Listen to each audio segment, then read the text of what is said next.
당황하셨어요. 너무 부끄럽습니다.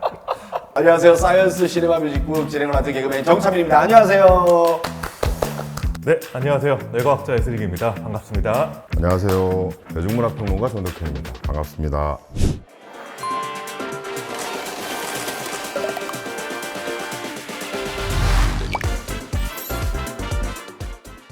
사이언스 시네마로 여러분들 찾아뵙게 됐는데 오늘 벌써 이제 여름이 다 가고 있습니다. 네. 박사님 어떻게 공포물, 공포 영화 이런 거 좋아하시나요? 저는 고어 영화를 엄청 좋아하거든요. 네, 그래서 1년에 20편 정도 보는 것 같아요. 진짜 많이 하시네요. 그거. 네, 뭐 호스텔이나 뭐 이런 것들을 엄청 좋아해요. 야, 그거 좋아하는 사람 좀 특이한데 많지 않은데. 그렇게 안 생기셔서 더 무서워요. 안 무섭다고요? 평론가님 좋아하세요? 저는 공포물 아주 싫어해요.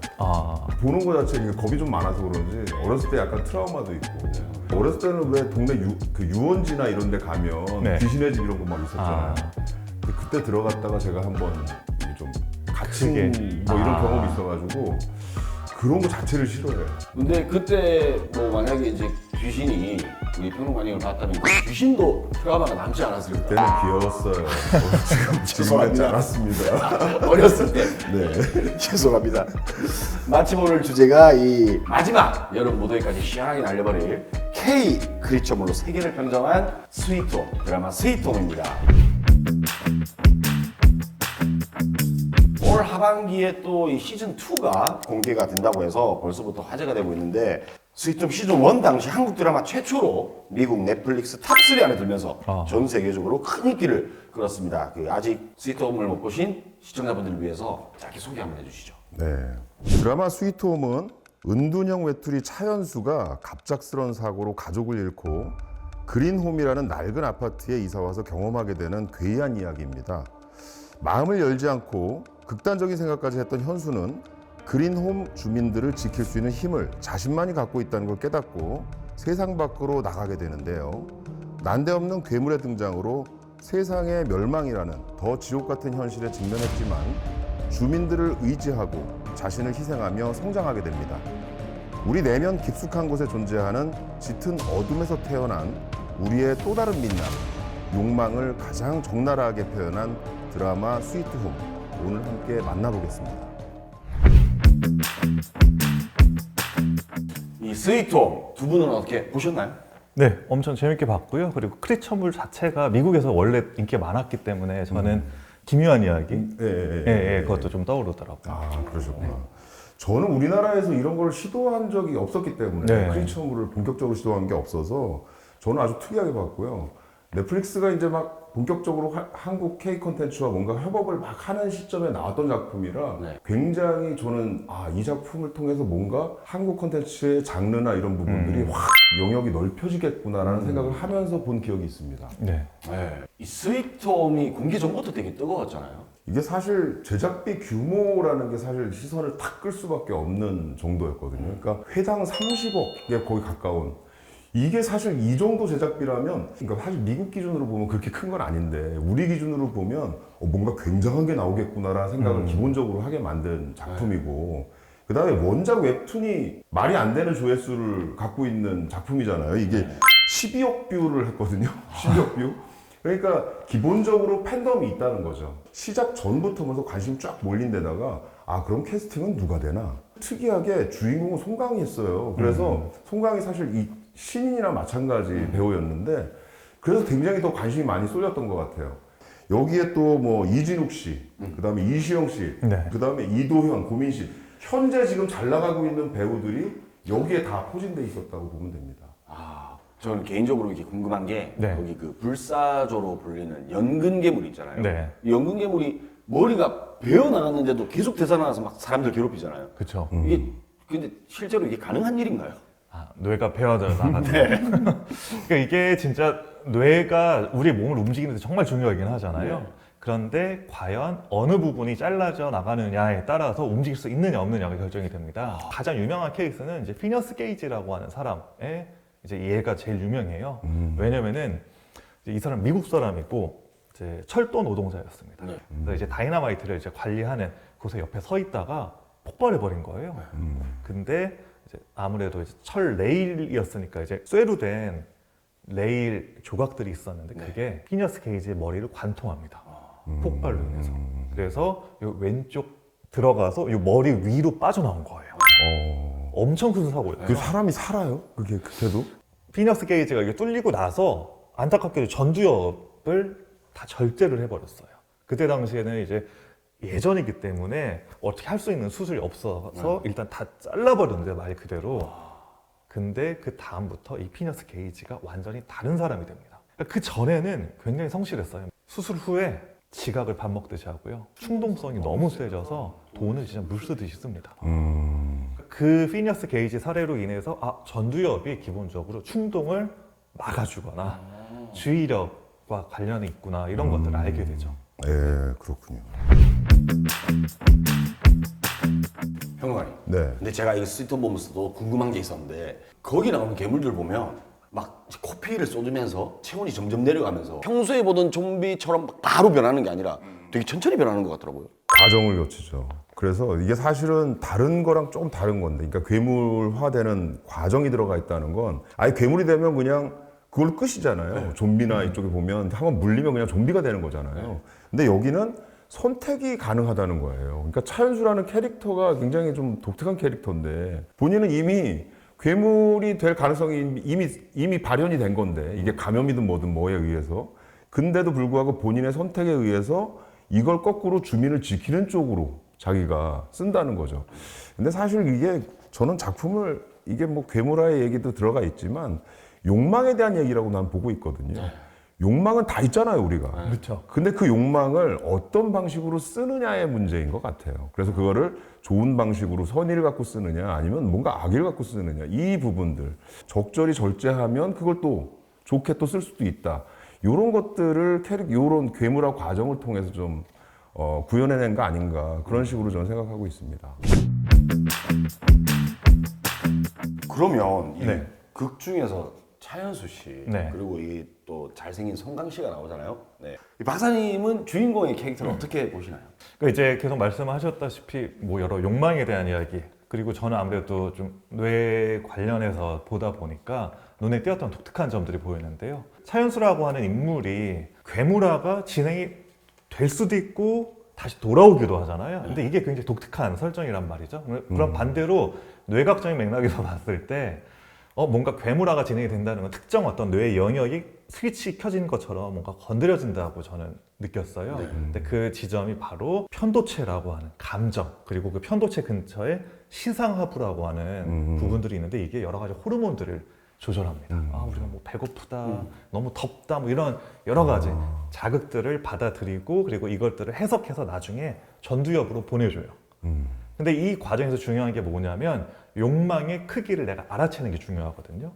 그런데 왜 차현수만 그러면 이 스위치를 껐다 켰다 할 수 있느냐?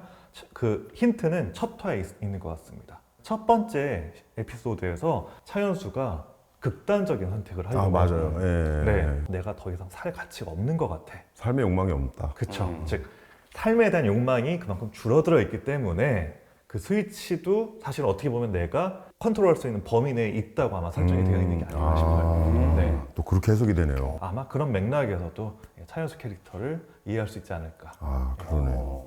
내과학이랑 네. 욕망이랑은 무슨 관계가 있나요? 기본적으로 이제 우리가 뭔가 움직인다고 하는 것, 그러니까 결핍에서부터 이제 시작이 되기 때문에, 그러니까 왜냐면 결핍이 있어야 움직이게 되잖아요. 그러니까 저희가 배고프면 음식을 찾고 목마르면 물을 찾듯이 결핍에서부터 이제 우리가 움직이게 되는데 이런 결핍을 민감하게 느끼는 게 아까 이제 잠깐 이야기 나왔던 시상하부라는 부분입니다. 그리고 시상하부에서 신호를 보내주면 자 이렇게 움직여라고 하는 명령을 내려주는 게 바로 전두엽인데요. 뇌가 왜 필요하지를 물어보려면 뇌가 없는 애들을 보면 됩니다. 물고기. 물고기 뇌가 있어요. 움직이는 아까 그 기본적인 그 뇌가 있고, 근데 멍게 같은 경우는요 처음에 갓 태어나서 뇌를 갖고 열심히 움직입니다. 수온도 좀 따뜻하고 햇빛도 적당하고 음식이 조금 적당하게 있는 바위로 슬슬 이동을 하게 되고요. 거기 딱 찾잖아요. 제일 먼저 하는 일이 자기 뇌를 먹어치웁니다. 필요 없구나 더 이상 쓸모가. 그렇죠. 욕망이 이제 없어진 거예요. 필요한 게 이제 다 있으니까 굳이 뇌를 쓸 필요가 없는 거예요. 그러니까 제일 먼저 하는 게 뇌를 먹어치우고, 뇌를 왜 먹어치우느냐? 저희 신체 기관 중에 에너지의 거의 한 4분의 1 정도를 뇌가 먹어치워버려요. 예. 그러니까 이거 이제 나 이 정도 만족하니까 뇌 없어도 돼. 그래서 없애버리는 겁니다. 네. 그럼 반대로 뇌가 있어야 되는 이유는 내가 환경에 더 빠르게 적응하고 아직도 부족한 게 있으니까 뇌에서 뭔가 이렇게 움직여라라고 얘기를 해주는 거죠. 네. 그래서 결국 이제 멍게랑 다르게 우리 인간은 뇌를 먹어치울 수는 없으니까. 그러니까 즉 반대로 얘기하면 우리는 끊임없이 만족을 잘 모르고 살게 되고 그래서 끊임없이 뭔가 불안함을 느끼는 거죠. 비교하면서. 맞습니다. 그게 참 문제네요. 근데 스위트홈에서도 보면 결국은 처음에 이게 그린홈 맨션이라고 할 때 좀 애매한 느낌으로 와요. 왜냐하면 네. 그린홈 그러면 뭔가 밝은 이미지인데 처음에 그 주인공이 딱 갔을 때 보면 거의 무너질 것 같은 네. 그런 건물이거든요. 그리고 처음에 이 아파트 주민들은 굉장히 소원하고 서로 이웃들에 대한 관심이 없고 자기 생각만 하는 어떤 이런 사람들로 다 그려지거든요. 근데 중요한 게 뭐냐면 중간에 계속 바뀌어 나간다는 거죠. 괴물이 막 등장하고 위기 상황이 막 발생하고 그러니까 그 안에서 뭔가 끈끈하게 만들어지는 이 생존을 같이 해야 돼. 우리가 같이 협력해야 살 수 있다는 생각이 생기는 거죠. 그러면서 공동체에 대한 얘기들이 막 등장을 해요. 그래서 결국은 이 욕망이 누군가를 희생시키는 것이 아니라 함께 사는 법을 좀 찾아나가야 된다라는 이야기를 이 스위트홈에서 하고 있다. 그러니까 스위트홈이 갖고 있는 의미는 양면적인 거죠. 그래서 뭔가 스위트홈을 사람들이 바라지만 실제 스위트홈을 할 수 있는 건 그 안에 사는 사람들이 어떻게 사느냐에 달려 있다는 얘기가 되는 거라고 저는 이렇게 보고 있습니다. 그럼 박사님, 네. 욕망이 충족이 되면 네. 이 욕망은 사라지나요? 멍게처럼? 그쵸. 근데 멍게처럼 사라지고 싶은 사람들이 이제 한때 존재했었죠. 이제 좀 종교적인 이야기일 수 있는데 불교에서 해탈 이런 게 네. 그러니까 열반에 이른다. 그 니르바나라고 이야기하는데 니르바나 원래 뜻이 잿더미가 된다는 뜻이에요. 그러니까 말 그대로 뇌가 사라져서 욕망이 다 타버린 상태를 의미하는 건데 굉장히 어렵겠죠. 네. 네, 오늘 스위트홈 속 이 사람의 욕망에 대해서 얘기를 나누고 있는데 문득 궁금한 게 이 제목이 스위트홈이잖아요. 근데 욕망이 가득한 이 그린홈을 스위트홈으로 표현한 게 왜일까요? 이 스위트홈의 이 그린홈 맨션이라는 공간을 딱 세워놓고 그걸 통해서 극단적인 상황들을 집어넣음으로 해서 현 사회가 마주하고 있는 문제들, 특히 한국 사회가 마주하고 있는 많은 문제들을 그 캐릭터들 속에서 다 끄집어낸 거죠. 주인공도 갖고 있는 어떤 절망적인 상황들, 심지어는 극단적인 선택을 하고 싶어하는 그런 네. 청춘들 이야기, 이 모성이 너무 강조돼서 생기는 어떤 문제들, 뭐 여러 가지가 다 들어갈 수 있다고 생각해요. 외모 지상주의에 대한 부분들. 근데 그런 것들을 요 안에서 이제 발견하는 거죠. 그리고 나서 나오는 이야기는 뭐냐면 결국 어떻게 하면 우리가 잘 살 수 있을까? 네. 새로운 대안들을 그려나가야 되는데 결국은 그게 괴물들하고 싸우는 과정에서 발현되는 어떤 새로운 가치들이 여기서 나온다는 거죠. 그게 좀 저는 흥미롭게 봤습니다. 야, 저 그냥 단순하게 그냥 재밌게 보기만 했었는데 이 안에 그렇게 깊고 이런 뇌와 관련된 이런 진짜 네. 과학적인 근거가 있는지 몰랐습니다. 네. 저도 지금 비평적 관점에서 굉장히 좀 흥미로운 얘기를 많이 네. 들었어요. 뇌를 거기다 이렇게 접목시켜서 뇌과학자가 좀 공부를 좀 해야 될 것 같습니다.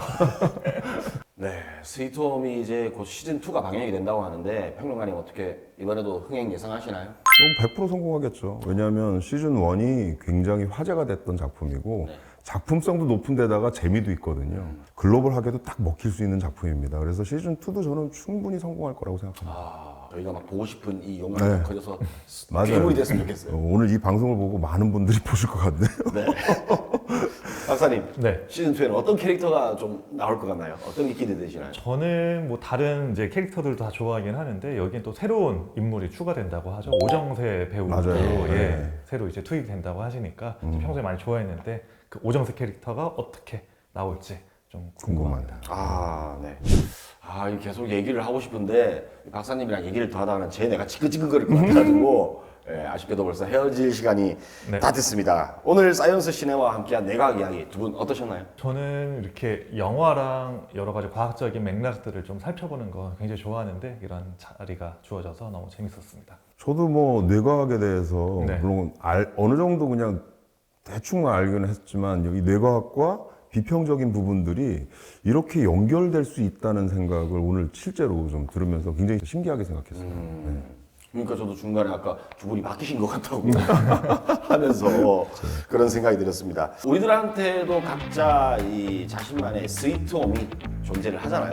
네, 오늘은 또 여러분들의 그 이웃, 가족, 친구분들, 주변 지인, 동료분들 생각하면서 우리만의 스위트홈을 만드는 그런 시간이 되면 어떨까 그렇게 생각을 해봅니다. 사이언스 시네마를 구독해주시는 우리 구독자분들 여기서 인사드리겠습니다. 감사합니다.